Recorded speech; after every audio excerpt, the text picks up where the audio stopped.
I'm going to answer a couple questions. Okay, one, frequently asked questions. Will you make me a model? Are you taking any orders? Not anymore. I just got too old to take orders. I never got caught up for like 20 years. I had orders, and so right now I'm winding down now, and these are probably the last models I'm going to make. So I'm not taking any orders. And let's see, how do you weld it together?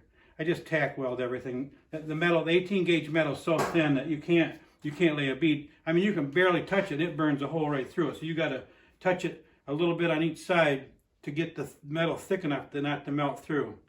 Do your models run, or could you make them RC?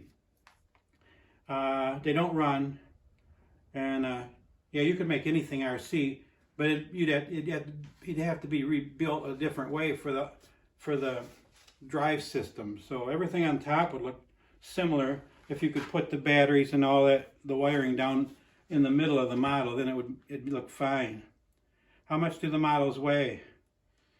The smallest ones probably weigh maybe 5 pounds, and the biggest one, that big dozer, weighs maybe 1,200 pounds. Material do you make the models out of? It's mostly 18 gauge sheet metal. It's pretty sturdy. You can't hardly bend it with your hand. Okay, how do you paint your models? Well, let's see. Somewhere I have a brand new paint gun. I guess I don't know where it's at. It's in the house. Okay. So, if the weather's warm out, the paint flows better. I don't have a good heating system in here, so I don't like to paint and when it's super cold. So, but I don't like spray rattle cans. I just can't stand that watery stuff.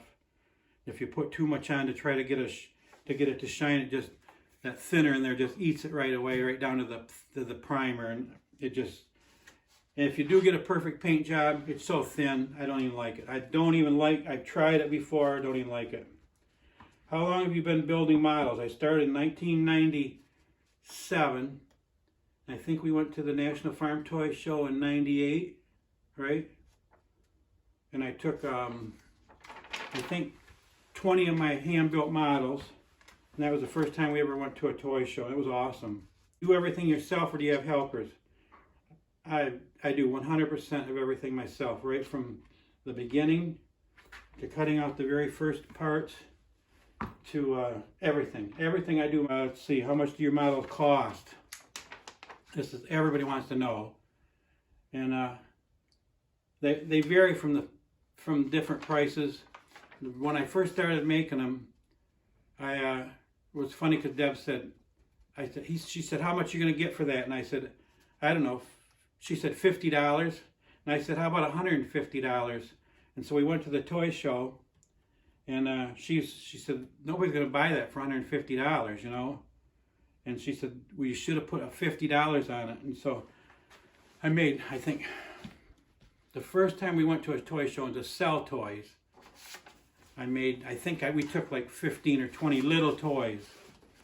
And we had an average price on them about $160 each, and I sold every one of them. So I came home and said, Deb got half the money, and I said, now Deb, aren't you glad you got half of that money? Half of 160 is better than a half of 50 on every one of them.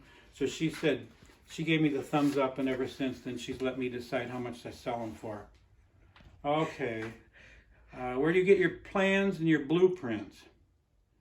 Very, very rare do I get any actual blueprints. I think maybe 1 or 2 models that I've built. All the models I built, I've had blueprints, and so it's usually just photographs.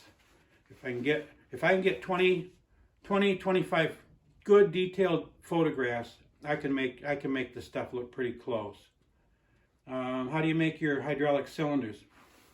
I make those with tubing. Fact. Right here is a bunch. You can see all that brass tubing down in there. All the different diameters. That all slides into each other. And so when that slides, you put a hole in each end. And so when that extends or moves in, normally these most of the models that I have hydraulic cylinders. I use the steel tubing, one size inside the other size, and then that slides in there, and that's how most of those I make. It says, what do you use for the cab windows? And I use evergreen clear plastic, and it's on the internet, and but it's called evergreen, and it comes in different thicknesses. And do you remember what that number was? 9007. Yeah, I think so. Yeah. So I get a little bit thicker stuff because I have to drill. I have to drill the holes in there. Right there. I have to drill the holes in there. And these number 72 bolts. You can kind of see them. And then the nuts. Let me see if I can find them. Here's the larger size nut. Right there. You see that one? And then there's a smaller size. I mean, this is crazy. Here's a smaller one. See that size nut? And then here's another smaller one. This is a 90. Here's the...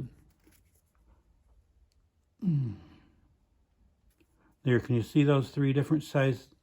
I mean, they are tiny. That's what goes in your eyeglasses. And so it's tricky. It's tricky sometimes to try to line up the little nuts and screws and tighten them down, but I got a pretty good system on the windows. And let's see where we at. Let's see, how long does it take to build a model? A lot of people ask that. The smaller ones I can do in maybe 2 or 3 weeks. And I don't feel too much pressure, just enjoy it. And they don't get obsessed about it. But the big ones, the silver spade and the big dozer, those took me almost 6 months. And I worked on them every single day, 7 days a week. What scale do you work with? The smallest that I ever made was a 1/32 scale. I made a few grain carts. And I made a pan scraper in 1/32. And I made a couple of front push blades, like silage blades. And I made a beet cart in 1/32 scale. And I made, I think that was about it. In fact, we did an online internet class, and I showed everybody how to make the grain cart, and we all made it together. And it was free. I didn't charge nothing. And so people even overseas around the world made the grain cart. And the grain cart's pretty easy to make. And so it was really fun. It was, I said, we got to do something that's very, very easy. And I just thought, the grain cart, so I gave all the dimensions, and then as I build it, I would show them how I bent the edges and everything. And so people still tell me they still have the grain cart that we made. So that was pretty cool. And where do you live? I live in Gaylord, Michigan, in the Alpine Village, and we're on the 45th parallel, and we're in a snow belt.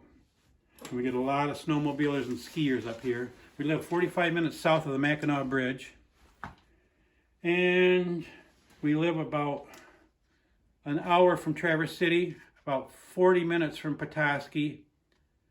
So because we live up here, we don't have far to drive in the summer if we want to go over to the water, so that's pretty cool. And I think we're trying to mix them up. So we do a garden tractor, farm tractors, mining equipment, construction equipment, trucks. We're trying to, and then old machinery. Like I said before last night, I think we got over 20,000 photographs, and so now that I'm not spending as much time answering everybody's questions, Deb and I are spending a lot more time on the internet sorting photographs. That's what we're doing every night. And so I'm gonna share all the different subjects with everybody. So be sure to subscribe and like my page. And because if we do end up getting off Facebook, then you'll already be signed up and you'll get a live notice to every day. You'll get a notification that we added a new. But we're going to try every day to add 2 or 3 new videos. We're, okay, I think that was it on that.